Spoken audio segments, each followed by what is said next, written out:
आज मोहम्मद हफीज ने एक प्रेस कॉन्फ्रेंस की है। उस प्रेस कॉन्फ्रेंस के जो मंदरजात उसमें मैं बाद में आता हूं, लेकिन आज उन्होंने एक बड़ी अजीब सी बात कर दी, क्योंकि जब वो खेल रहे थे तो वो मोहम्मद आमिर के खिलाफ कहते थे कि फिक्सर को मौका नहीं मिलना चाहिए दोबारा पाकिस्तान के लिए खेलने का। आज वो ये कह रहे हैं कि मैंने जी आमिर को भी फोन किया, मैंने इमाद को भी फोन किया। तो ये चंद दिनों की कुर्सी की खातिर लोग अपने उसूलों को भूल जाते हैं। मेरा ख्याल अली मोहम्मद आमिर ने भी सजा काट ली और मोहम्मद हफीज अब चूंकि ऐसी कुर्सी पे बैठे हुए हैं जहां शायद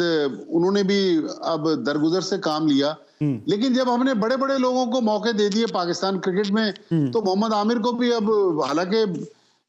मेरी कोई मोहम्मद आमिर से दोस्ती नहीं है, मोहम्मद आमिर से मेरा कोई ऐसा ताल्लुक नहीं है, लेकिन जब हमने बाकी लोगों को छोड़ दिया, वो पाकिस्तान के लिए खेल रहे हैं, तो फिर मोहम्मद आमिर को भी छोड़ देना चाहिए। लेकिन कुछ चीजें मोहम्मद हफीज ने आज अच्छी कही, लेकिन जो भी उन्होंने कहा वो अब रिकॉर्ड पे आ गया, क्योंकि टेलीविजन का ये जो कैमरा है ना, ये बहुत जालिम है। ये जो फुटेज आज बन गई, उन्होंने कहा शिकस्त में तस्लीम करूंगा, मैं लोगों से कम्युनिकेशन गैप नहीं रखूंगा। जैसा कोचिज की उन्होंने बात की कि पाकिस्तानी कोचिज होने चाहिए, आगे चल के फॉरेन कोचिज का नाम ले लिया, बाद में एडम होलियक का भी नाम आ गया, एक दूसरा ऑस्ट्रेलियन कोच है। लेकिन मेरा ख्याल में थोड़ा सा हकीकत पर मबनी उनकी प्रेस कॉन्फ्रेंस थी, हालांकि बात जगहों पर मुझे उनसे कुछ बातों पे इख्तलाफ भी था, लेकिन ओवरऑल उन्होंने एक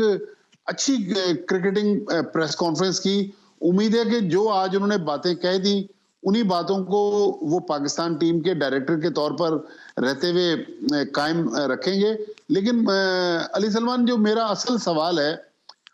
आपने मोहम्मद हफीज को रख लिया, दो ऑस्ट्रेलियन आज रख लिए, आपने उमर गुल को रख लिया, सईद अजमल को रख लिया, इनके ओहदे की मयाद कितनी है ये आज तक किसी ने नहीं पूछा। और जिन्होंने रखा वो कब तक है, ये भी एक बड़ा सवाल है कि रखने वाले को भी नहीं पता वो कब तक है और आने वालों को भी नहीं पता कि वो कब तक है। अच्छा सर, ये जो हम बात करते हैं डोमेस्टिक क्रिकेट को अहमियत दो, जिस तरह कहते हैं ना वोट को इज्जत दो, तो डोमेस्टिक क्रिकेट को इज्जत दो, इसको अहमियत दो। ये जो वहाब रियाज इतना जो आसानियां कंफर्ट जोन दे रहे हैं हारिस रऊफ को, इस हवाले से क्या कहेंगे कि एक बंदा जो फर्स्ट क्लास क्रिकेट ही नहीं खेलता, आप उसको टेस्ट क्रिकेट की ऑफर कर रहे हैं और फिर ये कह रहे हैं आप अपनी मर्जी के ओवर कराएं। ऐसा कभी क्रिकेट में हुआ है कि अपनी मर्जी से बंदा ओवर कराए, अपनी मर्जी से जो है वो मैनेज करे मैच को? देखें अली, मैं इंतहाई अदब के साथ आपसे इख्तलाफ करूंगा कि जब बी कैटेगरी ले ली हारिस रऊफ ने और उसने ये कहा कि जी 40-44 लाख रुपए महीने के ले रहा है, तो आप वनडे क्रिकेट में 10 ओवर करवाते हैं तो टेस्ट मैच में आप 12-14 ओवर दिन में करवा लेते, या तो आप सेंट्रल कॉन्ट्रैक्ट लेते हुए मना करते ना कि मुझे बी कैटेगरी नहीं चाहिए। और जो आज मोहम्मद हफीज ने बात की कि फिजियो की रिपोर्ट के मुताबिक वो टेस्ट क्रिकेट के लिए फिट हैं, अगर पैसे पूरे ले रहे हैं, फिट हैं, तो फिर नेशनल ड्यूटी से आप कैसे मना कर सकते हैं? चले थोड़ी देर के लिए आपकी बात भी मान ली कि उन्होंने हकीकत पसंदी से काम लिया हारिस ने और मना कर दिया, लेकिन अगला सवाल यह कि आप बिग बैश भी खेलने जा रहे हैं, तो ये मफादात का